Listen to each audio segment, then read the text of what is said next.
GS centre math solution YouTube channel में आप सभी का स्वागत है। आज मैं आप लोगों को कुछ महत्वपूर्ण प्रश्न देने वाला हूं, क्योंकि मैं लघुत्तम समापवर्तक और महत्तम समापवर्तक के पूरे टॉपिक जो व्यापम में आते हैं, साथ ही साथ एसएससी में, बैंक में, रेलवे में, उसके हिसाब से मैंने पूरा कंप्लीट करा दिया है। तो अगर आप लोग उन सारे वीडियो को देखे होंगे, 5 वीडियो मैंने बनाया था और 5 वीडियो में जितने भी प्रश्न व्यापम में आते हैं, एसएससी में आते हैं, तो वो सारे के सारी चीज़ मैंने कंप्लीट करा दिया है। तो उसी से रिलेटेड सिर्फ व्यापम में आए हुए प्रश्नों को मैं आपको दे रहा हूँ। इसका आंसर भी रहेगा यहाँ पे कौन सा ऑप्शन लिया है, लेकिन आप इसे सॉल्व करके ढूंढो कि यही ऑप्शन क्यों आया है, क्योंकि मैंने पूरा 5 वीडियो में कंप्लीट बताया है। अगर पाँचों वीडियो देखे हो तो ये सभी प्रश्न बन जाएगा, एक भी प्रश्न नहीं छूटेगा। तो इसमें कुल 22 प्रश्न है, मैं 22 प्रश्न को दे देता हूँ। इन 22 प्रश्नों की आप अच्छे से तैयारी करना, क्योंकि अगर आपसे ये 22 प्रश्न बन गया, इसका मतलब ये है कि आप लघुत्तम समापवर्तक और महत्तम समापवर्तक को अच्छे से सीख गए हैं। तो चलो मैं आपको प्रश्न बताता हूँ। तो पहला प्रश्न क्या है? पहला प्रश्न है यहाँ पे 144, 126 तथा 162 का महत्तम समापवर्तक निकालो।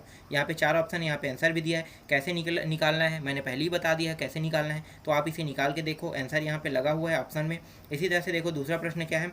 दूसरा प्रश्न है यहाँ पे 2 गुणित 3 गुणित 7 गुणित 9, 2 गुणित 3 गुणित 7, 9 गुणित 11। इसी तरह से दिया है 2, 3, 4, 5 दिया गुणा में है। इसका भी महत्तम समापवर्तक क्या होगा, तो ये भी मैंने पूरा बढ़ा दिया है आपको, तो ये भी आपसे बन जाएगा। आप लोग बस इसे इसका जो आंसर है ना, जो टिक लगा है, इसको बस आपको हल करके निकालना है, क्योंकि मैंने पूरा शॉर्टकट विधि से बताया है इन सभी के बारे में।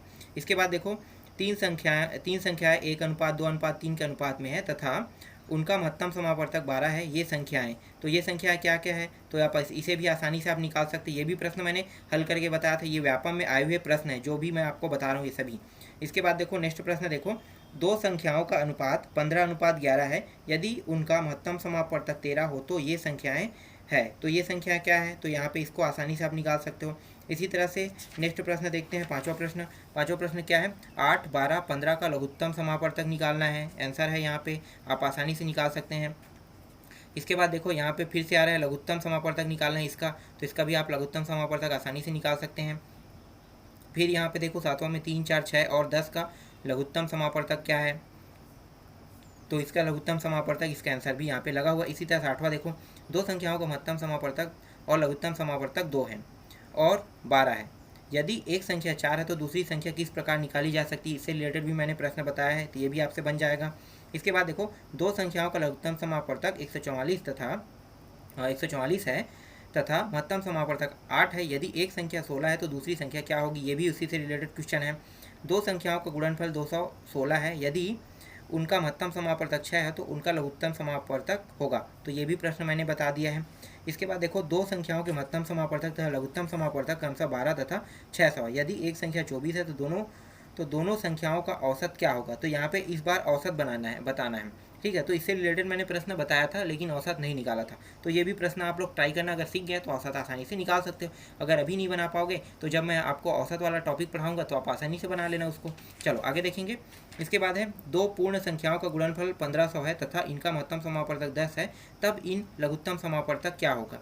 तो इसका लघुत्तम समापवर्तक क्या होगा, तो आप देख सकते हो यहाँ पे आंसर लगा है, इसको बस आपको हल करके निकालना है। इसके बाद नेक्स्ट है दो संख्याओं का महत्तम समापवर्तक 8। नीचे दी गई संख्याओं में से कौन सी संख्या इन संख्याओं का लघुत्तम समापवर्तक नहीं हो सकता, तो आपको बताना है क्यों नहीं हो सकता। ठीक है, तो ये आपको ऑप्शन से निकालना है। इसी तरह से नेक्स्ट प्रश्न है नापने की 3 छड़ें क्रमशः 64, 80 सेंटीमीटर, 96 सेंटीमीटर लंबी है। इनमें से कोई भी छड़ प्रयोग करके कम से कम किस लंबाई का कपड़ा पूर्ण नापा जा सके, तो पूर्ण नापा जा सके कपड़ा नापने के लिए बताना है। तो ये भी मैंने इससे रिलेटेड क्वेश्चन बताया है, तो आप इसको भी आसानी से बना सकते हैं। जो ट्रिक मैंने बताया सिर्फ उसी ट्रिक से बनाना, ठीक है, क्योंकि उसी ट्रिक से बनाओगे तभी ये आसान होगा। इसके बाद 3 विभिन्न चौराहों पर यातायात की बत्तियाँ क्रमशः 48 सेकंड, 72 सेकंड, 108 सेकंड के बाद बदलती रहती है। यदि वे 8:20 बजे 20:00 बजे एक साथ बत्ती है तो पुनः एक साथ कितने बजे बदलेगी। ये क्वेश्चन को मैंने आपको बताया है, तो ये क्वेश्चन आप लोग भी बना के कम से कम ट्राई करना। इसके बाद 16वां प्रश्न देखो, किसी विद्यालय के सभी छात्र पंक्तियों में इस प्रकार खड़े किए जा सकते हैं कि प्रत्येक पंक्ति में 5, 9 अथवा 10 छात्र हो। विद्यालय में छात्रों की न्यूनतम संख्या क्या होगी, तो न्यूनतम संख्या क्या होगा, तो इसको भी आप लोग निकाल लेना, बहुत आसान प्रश्न है। 17 देखो, वह छोटी से छोटी संख्या क्या है जिसमें 5, 7, 12 तथा 15 से भाग दिए जाए तो क्रमशः 3, 5, 10 तथा 13 शेष बचे। इसको भी आप आसानी से बना सकते हैं। इसके बाद नेक्स्ट प्रश्न देखो, यहाँ पे अगला है, पत्थरों के ढेर को क्रमशः 32, 40, 72 के ढेर बनाने पर क्रमशः 10, 18 तथा 50 पत्थर शेष बचते हैं। इस ढेर में कम से कम कितने पत्थर हैं?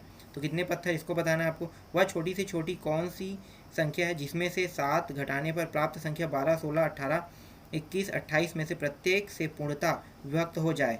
तो यहाँ पे क्या आएगा, यहाँ पे आंसर आपको लेना है। ठीक है, इसको भी आप आसानी से बना सकते हैं। चलो 20वां प्रश्न देखो, 4 अंकों की बड़ी संख्या कौन सी है जो 12, 15, 18, 20 से पूर्णतः विभक्त हो जाए? तो मैंने पूर्णतः विभक्त वाला टॉपिक भी पढ़ाया है, तो आप इसे आसानी से बना सकते हैं। इसी तरह से 2 टंकियों की धारिता वाला है, 120 लीटर और 56 लीटर। ये क्वेश्चन भी मैंने बता दिया, 800 कुछ लाया था मैंने आंसर, क्यों आया है कैसे आया आप उसको देख लेना, हल करके भी देखोगे तो आपसे ये बन जाएगा। फिर वह छोटी से छोटी कौन सी संख्या है जिसे 3, 5, 6, 8, 10, 12 से भाग देने पर प्रत्येक दशा में 2 शेष बचे परंतु 13 से पूर्णतः विभक्त हो जाए? तो इसको भी आप आसानी से बना सकते हो, इससे रिलेटेड भी मैंने प्रश्न बनाया है। तो इस तरह से यहाँ पे कुल जो है 22 प्रश्न है और इसका सभी का आंसर भी लगा हो, और ये सभी प्रश्न किसी न किसी सन के एग्जाम में आए हुए प्रश्न हैं। तो ये सारे प्रश्न आप अगर इसे प्रैक्टिस कर लेते हो और ये सभी प्रश्नों को बना पाओगे तो इसका मतलब ये है कि आपका लघुत्तम समापवर्तक का जो क्वेश्चन है वो कभी आपसे छूटेगा नहीं।